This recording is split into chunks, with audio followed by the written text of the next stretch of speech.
One April night, a man can be seen on security cameras smashing windows at the Young Israel Synagogue in Riverdale, a neighborhood in New York City home to a large Jewish population. He does not stop there. He vandalizes several other synagogues in the area, including the Riverdale Jewish Center.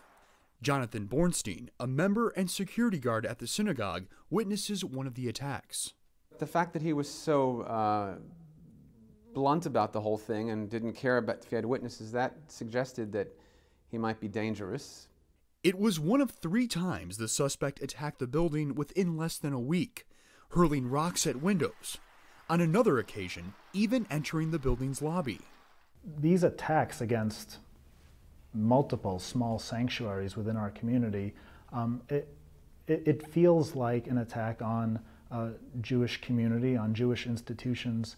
The incidents of hostility and prejudice toward American Jews are not isolated.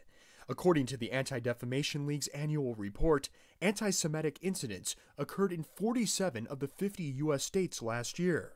Anti-Semitism is the world's oldest living hatred, and some form of it will be with us always. The ADL tracked 2,100 anti-Semitic incidents in the United States in 2019, the highest number on record since the organization began documenting such events in the 1970s. 2020 wasn't much better, ranking 3rd highest on record. Our society is going through a period of divisiveness and polarization, a period where people look for scapegoats, where there's a lot of uncertainty in society. During the pandemic, hateful rhetoric moved online.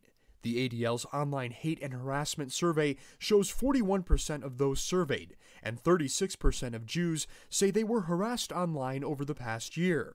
This includes Zoom bombings, Hail Hitler, anti-Semitic video conference attacks. Social media is a very big driver of all of this hate, a huge driver of all of this hate. Social media gives people the opportunity to organize. It gives people the opportunity to get their message out. And it gives people a place to engage in hate. Companies like Facebook and Twitter remove content and ban individuals for spreading misinformation and hate speech.